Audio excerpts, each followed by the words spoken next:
Part 1. Patapos na ang 2025 at sinimulan ni Rudy Baldwin ang kanyang mga prediction. Ayon sa kanya, ang taong 2026 ay hindi lang basta taon. Yung mga naghanap na rally, I think it really failed to get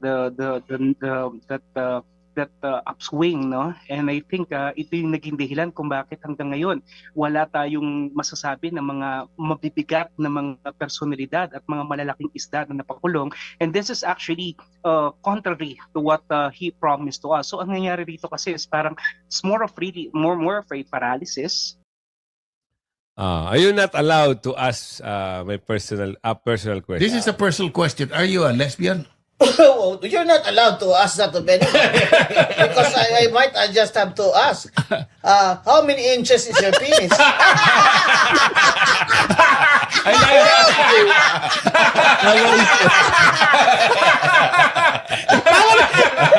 Ng mga kasama nyo po sa house ay MOOE o operating expenses po, yung 2 million and not Christmas bonus. Yes, unang-una po tulad ng... Pakinggan nyo pakinggan nyo. Kasi talagang ito si Mr. Kokey, kilala niyo si Mr. Kokey, di ba? Yung makapalang muso, makapalang muka, matambok ang muka.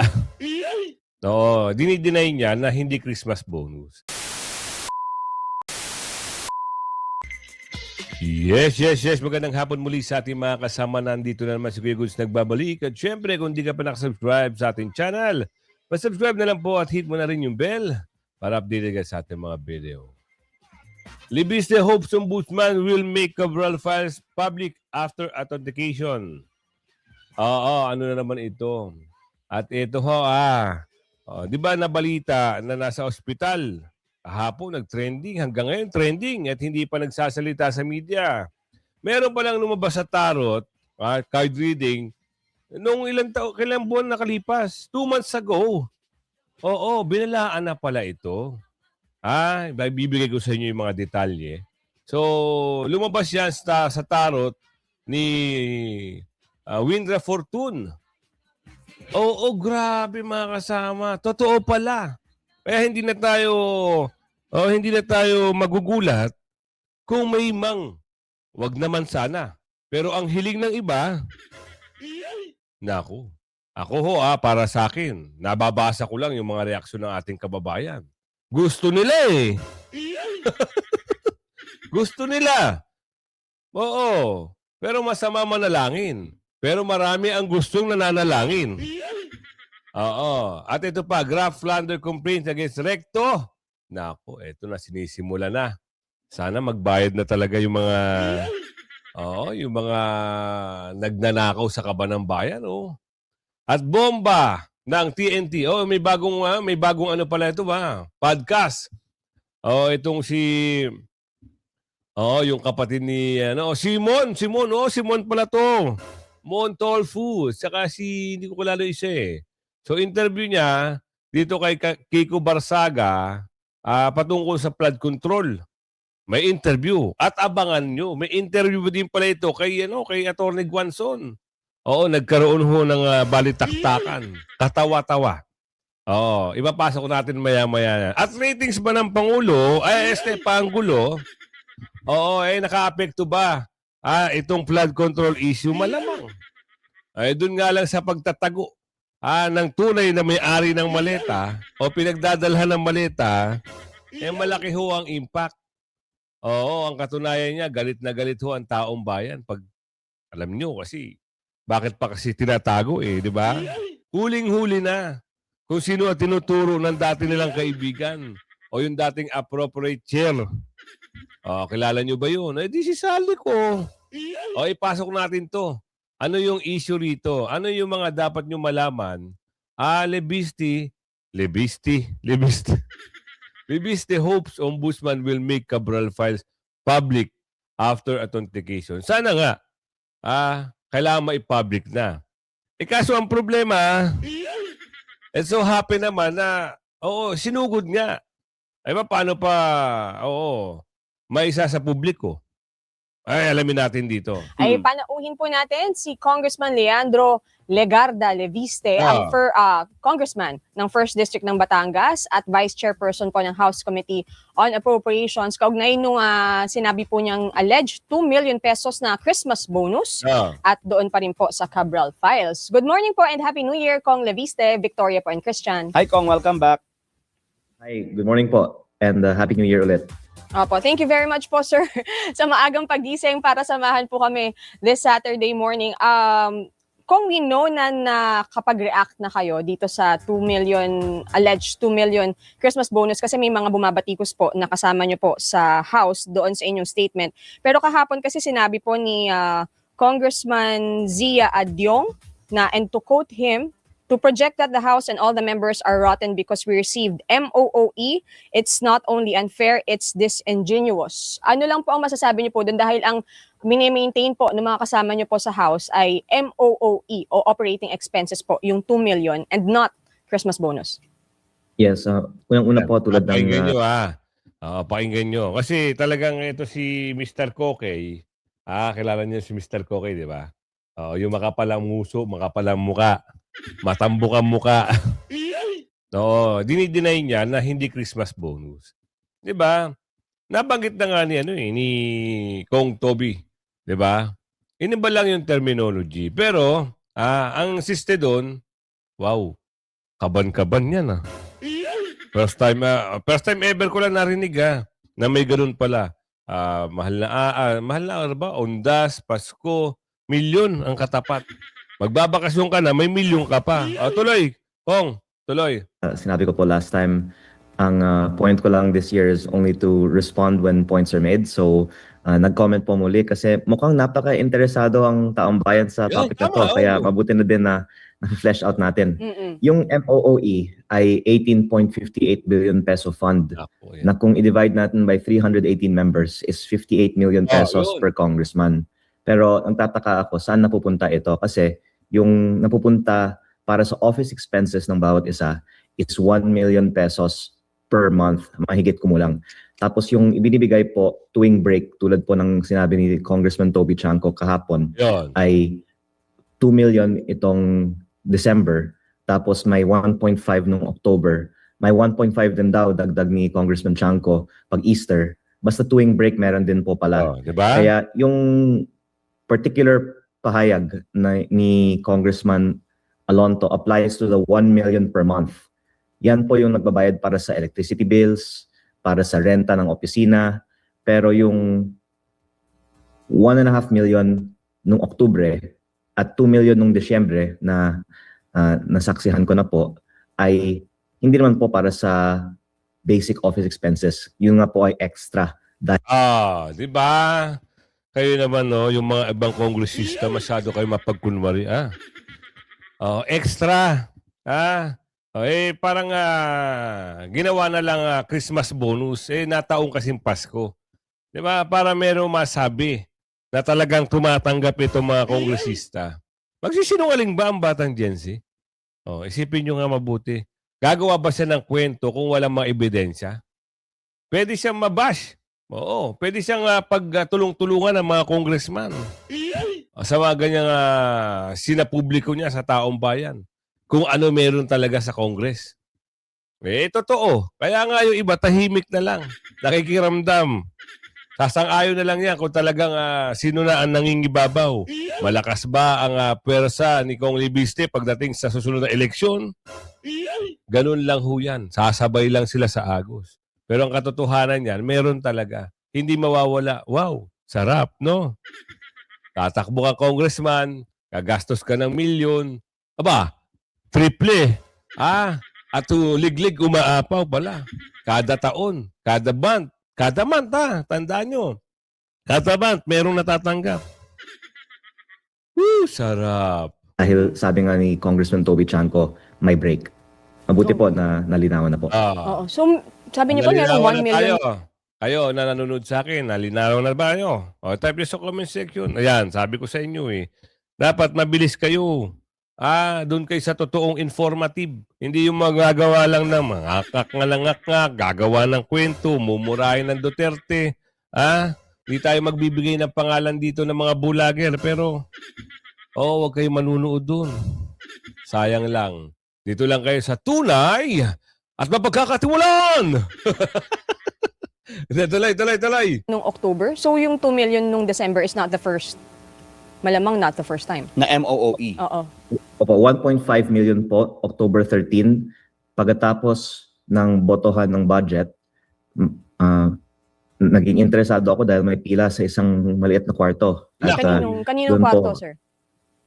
parang committee room siya. Yeah. Pero ibinibigay po ang Sige. mga cheque ng 1.5 million pesos Sarap. doon po sa matapos ang botohan para sa budget. At Mhm.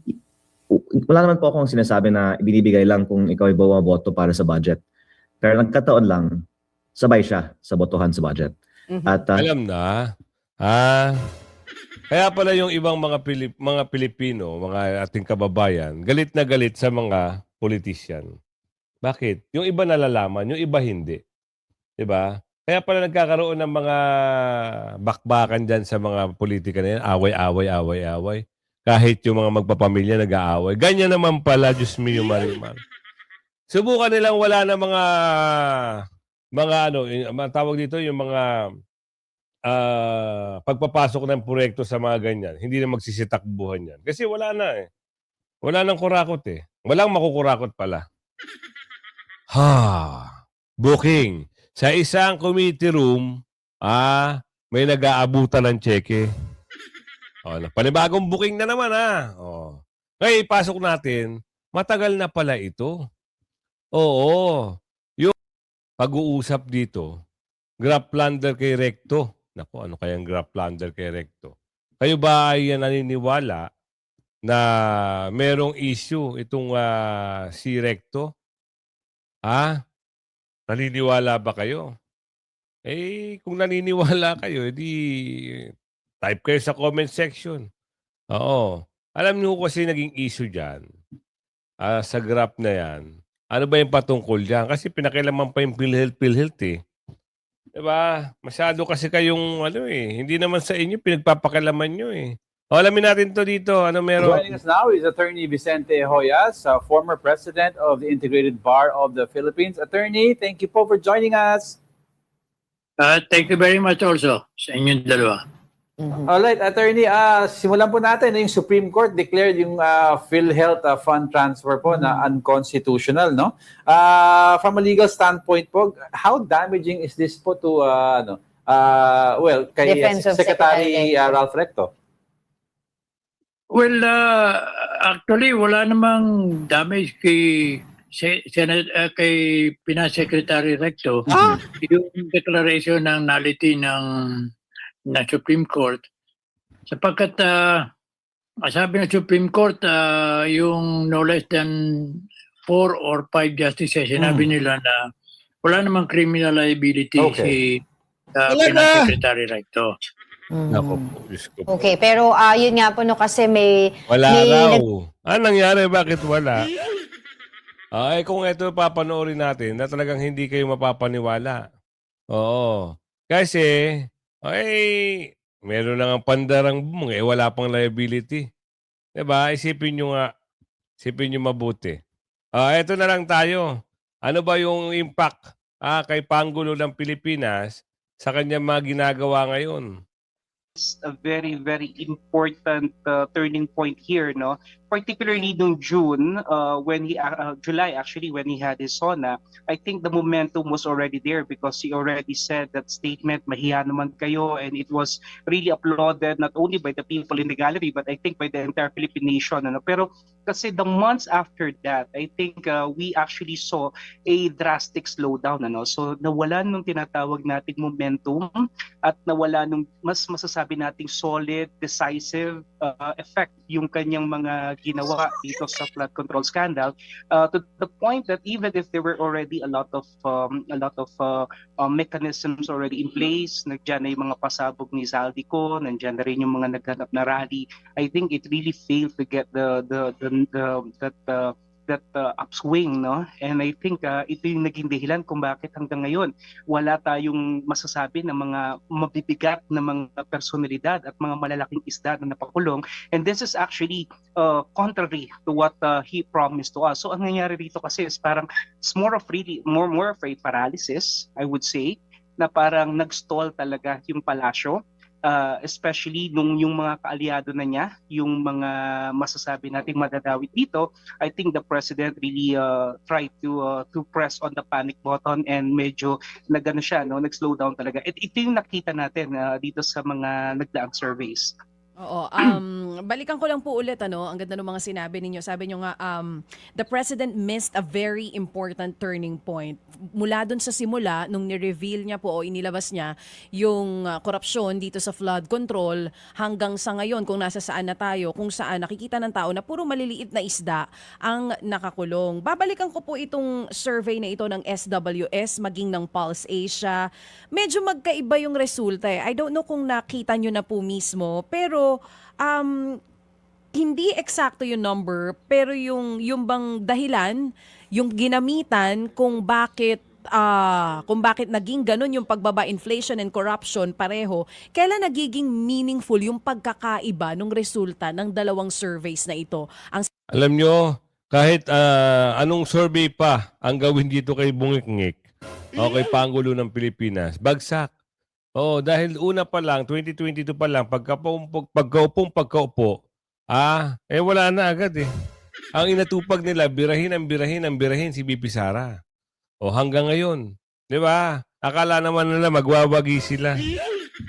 Universe ang nagtatadya sa tadhana ni BP Sara. Oo, hindi ibang tao. Universe, tandaan nyo. Wala nang ibang magiging presidente kundi si BP Sara lang. O, kahit sino pa ngayon, ipanlalaban na, may haharap daw si Virus, katandem kung sino man ang gusto tandem, o si Au-Au, si Virus, o si Manang Lenny. Sino pa? Ilaban nyo na. Para malaman natin, sino kahiya-hiya pagdating ng araw. 2028, alam nyo, lalo pang babagsak ang administrasyong ito. Dahil wala pa napapanagot na big fish. Yan ang inaabangan ng taong bayan eh. Puros kasinungalingan. Hindi sila magme-merry. Sa merry nila sa kulungan. Oo, malapit ng bagong taon. Meron susunod. Saan? Anak ng bugi. Sinasabi ng Malacanang, those are just numbers, hindi yan makakaapekto sa performance ng Pangulo. Pero kailan nila dapat seryosohin ito? Lalo dalawang magkaibang survey ang nakita natin bumaba talaga ng matindi yung trust ratings ng Pangulo.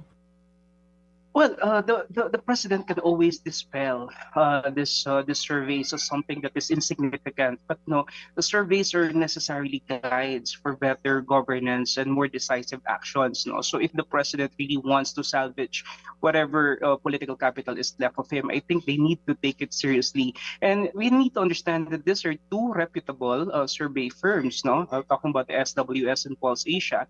And kung makikita natin, talagang significant yung dip doon sa kanyang survey rankings. So basically, -3 and -14, no? Kung titignan natin yung disparity between the trust and the distrust, basically. So this is really big, and the president cannot just simply brush this aside as something that will not affect his performance, because really, this is a manifestation o sinasalamin nito yung kasalukuyang performance na meron siya, basically. And this is very, very problematic at this part. Pero ang siguro mas maganda tingnan natin dito, DJ Chacha, is kung paano talaga nangyari, no, na talagang lumagapak yung kanyang mga numero, basically. And I think hindi dahil sa may ginagawa si VP Sara, anything significant, no, anything brilliant. But I think it's really the president and the government distracting at this point in time. No? At isa pa, ang sumisira sa kanya, yung mga gabinete. At lalong-lalo na yung pinsan niya. At isa pa, siyempre, si Kokak. Diba? O ngayon nga, meron namang video lumabas, kahiya-hiya. Ang babae, tigulang na nga, lumalabas pa, walang bra. Nagkakaroon pa ng picture-picture. Nakakahiya, nakakadiri. Hindi na nga kagandahan, wala na nga muka. Oo, tagilid pa kung maglakad. Bikangkang pa ko maglakad. Napanood nyo ba yon yung video na parang may magpapapicture sa akin? Ano bang pangalan ng ano na yun? Hahanapin ko nga yun. Biruin mo lumalabas. Anak ng bugi naman. Woo! Kayo nahiya. Tatandaan nyo na. Nagawa na sabihin natin, bigyan ng magandang direksyon itong napakalaking issue na to, which I think, as I was mentioning a while ago, the President could have actually used this as a very important platform for him to wage an all-out war against corruption. Kaya lang kasi, kung meron talaga siyang pinoproteksyonan at kung meron talaga siyang kinakatakutan na madawit dito, and if all roads will lead to Malacanang, definitely he is in a very, very precarious situation at this point in time na hindi niya talaga magagawa decisively yung kanyang dapat gawin. At ito yung nakakaapekto doon sa kanyang pagbaba ng numero. So it's really a choice between, how to really navigate between having this low trust ratings and effectively addressing the issue of corruption na medyo ma-endanger din naman yung kanilang sitwasyon basically. Huli. Diba? Kahit na sariling gawa na lang yung pagbabagsak sa sarili nila. Wala na silang ibang sisisihin. Bakit? Yung kasama nila, gabinete nila, ang natutumbok yung puro pagnanakaw, tapos i-cover up. Diba? Sino sisihin ng tao? Di sarili nila. Kung sino yung namumuno ngayon. Huwag nila sisihin si BP Sara. Eto, matutuwa ka talaga dito sa usaping ito. Na real talk. Tama ba? Real talk ito eh. Kasi nagkaroon ng isang interview si Atty. Guanzon patungkol dito sa usapin kay BP Sara o kung ano man yung pinag-uusapan ng interview na ito. Ngayon, biglang nag-real talk itong si Boss Ramon. Tinanong niya, this is my personal question. Sabi niya ganun. Tama ba sabi ko? Personal question o this is my question to you? Are you a lesbian? Ngayon, na-back to you kaagad ang mama. Mas katawa-tawa, anong nangyari sa kanya? Kasi sinabihan siya wag mo akong tatanungin ganyan. Gusto mo, tanungin kita kung gaano kaliit ang iyong tutut. Pasok! Are you a lesbian? Personal question nga. You're not allowed to ask that of anyone. Wait lang. Ito, yan na. Ulitin natin are you not allowed to ask my personal question? This is a personal question. Are you a lesbian? You're not allowed to ask that of anyone. Because I might just have to ask, how many inches is your penis?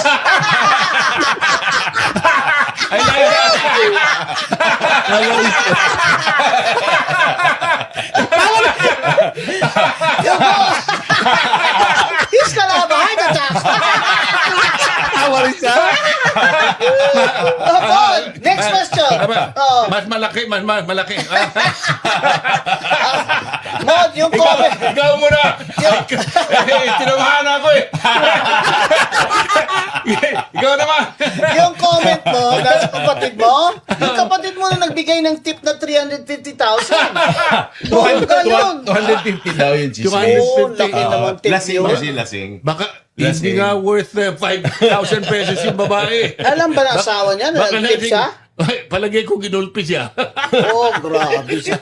Ikaw naman magtanong Hindi siya dapat ganun, di ba? Senador siya. Ikaw naman magtanong. Niyari ako. Tinitimpla ko nga. Ikaw ano tatanong ko Nang parang nawala ako sa doon. Kalamay. Tanong mo kalamay. Hindi naman sila magkalaban. So ito professional sa professional. Yan laro sa mga politika na yan. Oo. Let's say, sabihin natin na part kasi ng kolumnista sila Ibig sabihin, pwede silang bumira, pwede silang hindi bumira. Meaning to say, parang parang showbiz. Diba? Ganyan ang laro ng politika. So, pagdating sa mga commentator at mga nag-a-analysis o yung mga political analysis, hindi naman magkakaaway yan. Walang away-away sa ganyan.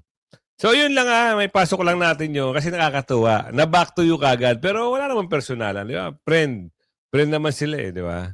Hanggang sa muli pakilagay share. Hanggang sa muli. Bye-bye. At huwag mo kakalimutan pala mag-like, share, subscribe. At yung notification bell, i-hit mo para nakakatanggap ka ng notification every day. Hula ni Rudy Baldwin, parang nagkakatotoo na mga kasama. At meron siya nahulaan, anak ng bugi. Totoo nga, yung mga terorista.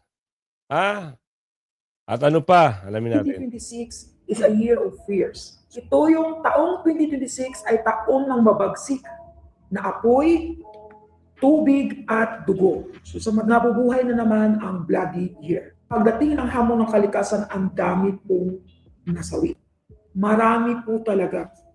As in marami. 2 bagyo na maglalandfall na kasing lakas ni Guni at ni Yolanda. Dahil sa baha, ang dami ring nasawi na ng kuryente. Halos lahat ng bagyo sinabayan ng lindol. Ito yung pinaka-worst talaga dito. Kasi yung bagyo, kahit umuulan na siya, may bagyo na habagat lang ang dating, malakas ang buhos ng ulan, pero sinasabayan ng mga ilang paglilindol. Yung Indonesia kawawa, kasi alam mo ba by next year, halos yung mapa ng Indonesia, palahati nun, halos lubog. 6 na bulkan na mag-eruption. Pero yung 6 na bulkan sa taong 2026, dito sa bansa natin mag-eruption po. Ang top 10 predictions ni Rudy Baldwin para sa taong 2026 Part 1. Patapos na ang 2025. At sinimulan ni Rudy Baldwin ang kanyang mga prediction. Ayon sa kanya, ang taong 2026 ay hindi lang basta taon. Ito raw ay year of fears. Year 2026 is a year of fears. Isang taon ng apoy, tubig at dugo. Hindi biro ang babala niya. Ito yung taong 2026 ay taon ng mabagsik na apoy, tubig at dugo. Mula sa kalikasan hanggang sa krimen, sa pandemya at aksidente, marami ang nakataya. Narito ang top 10 predictions ni Rudy Baldwin para sa taong 2026. Pang-10. Ulan na walang tigil at 2 super typhoon. 2 bagyo na maglalandfall na kasing lakas ni Guni at ni Yolanda. Isa sa mga unang sinambit ni Baldwin ay ang patuloy na ulan na walang tigil. Sa kanyang vision, hindi katulad ng mabagsik na bagyo na biglang lilipas. Ang taong 2026 ay may ulan na hindi tumitigil, na umaabot ng ilang araw, na kasama ang mahinang hangin. Dagdag pa niya, magkakaroon ng 2 bagyo na magla-landfall, tinumbok niya pa ang pangalan ni Goni at Yolanda bilang sukatan ng lakas. Kahit hindi ganoon karami gaya ng sa taong 2025, sinabi niyang it ay mas matagal at nakamamatay dahil sa dami ng ulan. Pang-9. Baha at kuryente, delikadong kombinasyon. Dahil sa baha, ang dami ring nasawi na ng kuryente. Sinabi rin niya na sa taong 2026, baha ay hindi lang kalamidad. Ito ay panakot dahil maraming mamamatay dahil sa kuryente. Ayon sa kanya, kapag baha, nagdoble ang peligro dahil sa kuryenteng nasasalo ng tubig, maraming nabibiktima ng electrocution habang nasasaktuhan ang kanilang tahanan.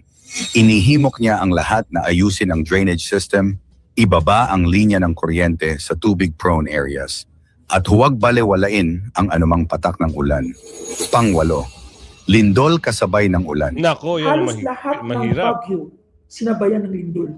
Ito yung pinaka-worst talaga dito. Kasi inuulit-ulit yung vision ko, inintindi ko siya na mabuti.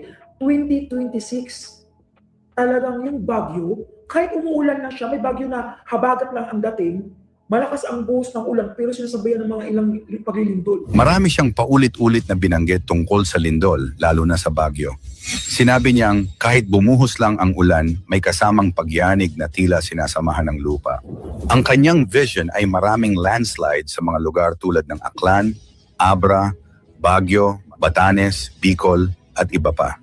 Payo niya, huwag maging kampante kahit sa mga lugar na dati ay ligtas. Dahil sa 2026 daw, lahat ang bagyo ay sinabayan ng lindol. Pang-7. Tsunami at pagsabog ng bulkan. May tsunami ulit. 6 na bulkan na mag-eruption. Isa sa mga pinaka-nakakatakot na hula niya, may 6 na bulkan sa Pilipinas ang mag-e-erupt sa taong 2026. Hindi lamang iyon, may malalakas na tsunami din sa ibang bansa, mauulit ito sa Asia. Bago matapos ang taon, 2 tsunami raw ang mangyayari sa bansa sa Asia. Sinabi rin niyang may isa sa mga bulkan na matagal ng tahimik ang magising biglaan, hindi total explosion, ngunit babala na ito, pang-6. aksidente sa dagat at pagbagsak sa karagatan. Baldwin ay nagsabi ng pangitain sa pagbagsak ng eroplano sa tubig at aksidente sa karagatan, maging sa Pilipinas at sa ibang bansa. Hindi lang simpleng aksidente, maraming hindi na mabubuhay, lalo na yung sumabak sa karagatan o lumubog. Dagdag pa niya, kahit sa yate, maging maingat. Maraming magsasagawa ng paglalakbay sa dagat sa 2026, pero may panganib. Panglima, sunog sa simbahan, terminal at public spaces. Isa sa mga sobrang nakakagulat na hula ang pagtalon ng apoy sa mga lugar na itinuturing na banal o pampubliko. Sabi ni Baldwin, maraming simbahan ang masasangkot sa sunog kahit yung bagong gawa pati bus terminal ay maaaring masunog. Hindi mo maipaliwanag kung paano ang simbahan bago pang gawa na susunog ayon sa vision niya. Number 4, taon ng krimen at pagpatay. Sa kanyang hula, sinabi niyang ang 2026 ay isang bloody year. Ang kriminalidad ay tataas. Maraming artista, vlogger at personalidad ang maaaring mapatay sa harap ng kamera o sa publikong lugar. Pangatlo, 3 pandemya at 1 bakterya. Malamang ito ang isa sa mga pinakakakaiba at nakababahala na hula. May 3 uri ng pandemya na papasok sa bansa sa taong 2026. Sinabi pa ni Baldwin na may bakteryang kakain ng laman, isang internal infection na mabilis kumalat. Sabi niya, may lockdown sa probinsya, lalo sa mga Muslim area. At heto pa, pabalik daw si monkeypox variant ng virus sa taong 2026. Pangalawa, trahedya sa mga OFW, aksidente, krimen, pagkasawi. Si Rudy Baldwin ay nag-warning sa maraming OFW na sa kanila ay may masasangkot sa matinding krimen at aksidente. Ang OFW na tutuluyan ng karahasan, maging biktima ng crime in water and fire. Sabi niya, may OFW na tinatayang sunugin o ilagay sa malupit na kondisyon. At ang ating number 1, Year of Fears, apoy, tubig, dugo. At ito ang pinakamalawak at pinakamalala sa lahat, ang tema ng buong prediksyon. Taong 2026 bilang Year of Fears, sinabi niya na 3 elemento ang susubok sa sangkatauhan. Apoy, tubig, at dugo sa bayang pag-atake. Kalamidad, sunog, baha, epidemya, krimen. Sabi niya, mabagsik na apoy, tubig at dugo. Hindi ito simpleng prediksyon, kundi babala para maghanda ang bawat Pilipino. Ang Kakatakot mga kasama ha. Kakatakot. Itong mga hula na ito kasi alam naman natin na talagang lahat yan ay nangyayari pag si Baldwin ay nagbi-predict.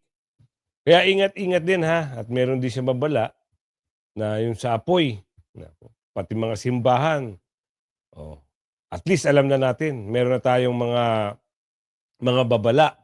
Ha? Hanggang sa muli.